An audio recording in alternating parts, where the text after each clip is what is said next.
Hey folks, Athicus here, and today I'd like to talk to you about the 3 very important things you must not miss if you want to have great success in your campaign with Aislinn the Sea Lord. Aislinn comes in the Tides of Torment DLC with Sail the Faithless, Decala, and the Mask, but his resource management situation makes him by far the most complicated and frustrating to play if you don't manage them correctly. Aislinn has to manage his relationship with the factions back on Ulthuan, such as Tyrion or Alariel.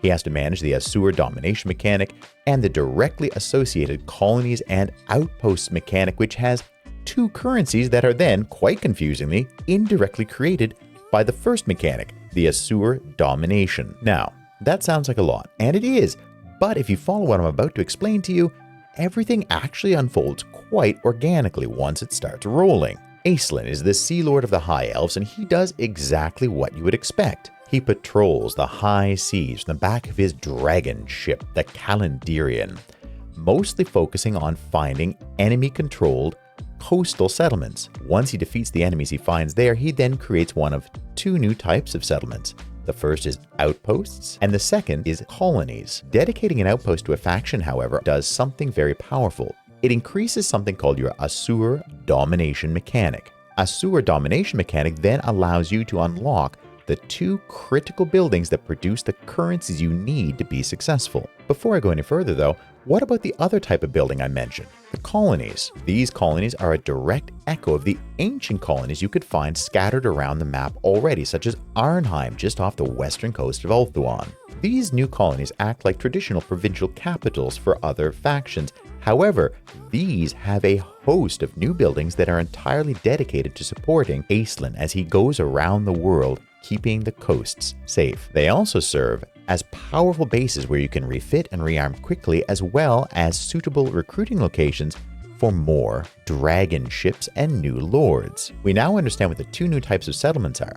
Let's go ahead and open up that Asur domination mechanics screen. Here you find 3 lovely banners, and they are marked as follows: Outpost dedication, Dragon ship dedication, and colony dedication. You will always have more outposts than colonies, so let's go ahead and open up that one first. Once you open this up, there is only one choice to begin with, your very first outpost dedication. And it should be to the provincial forum, which then allows you to unlock the provincial cartways building. Why is that important? Simply put, building provincial cartways passively provides dragon ship supplies every turn, which allows you to upgrade your dragon ships. No supplies, no upgraded dragon ships. Simple as that. The thing is though, these provincial cartways do not only provide dragon ship supplies, they also provide another currency called elven trade. And elven trade is just as critical as dragon ship supplies to focus on in the early game.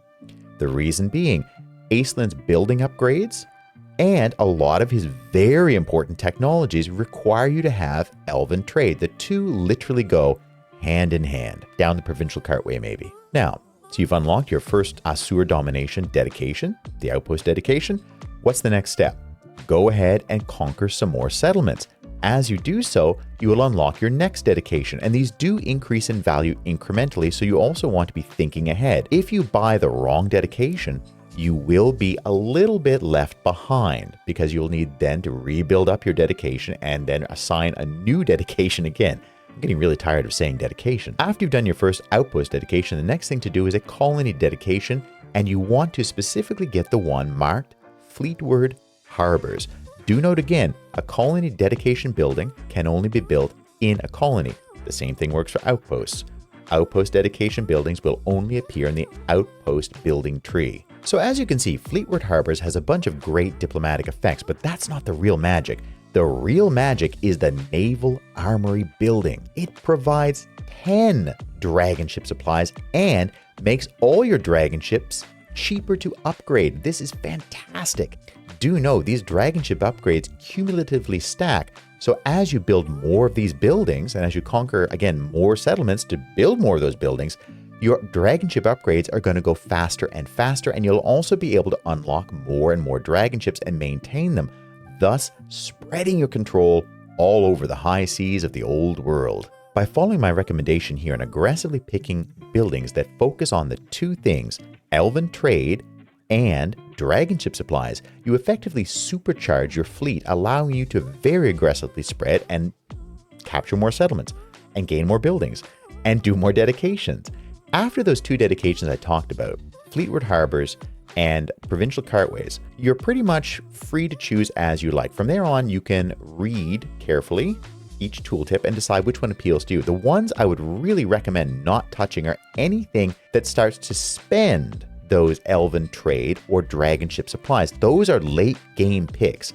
Once you've already upgraded most of your dragon ships, once you've already built most of your technologies and things, then you can start turning those elven trade and dragon ship supplies into currency or other useful things. Do not pick the things that spend dragon ship supplies and spend elven trade early in your dedications. Also important to note too, when you first capture an outpost, you do get a choice of one of 3 buildings to build as your base building in the outpost. I particularly recommend that you choose the Trade Warden's Pavilion. Again, it's more dragon ship supplies and more elven trade.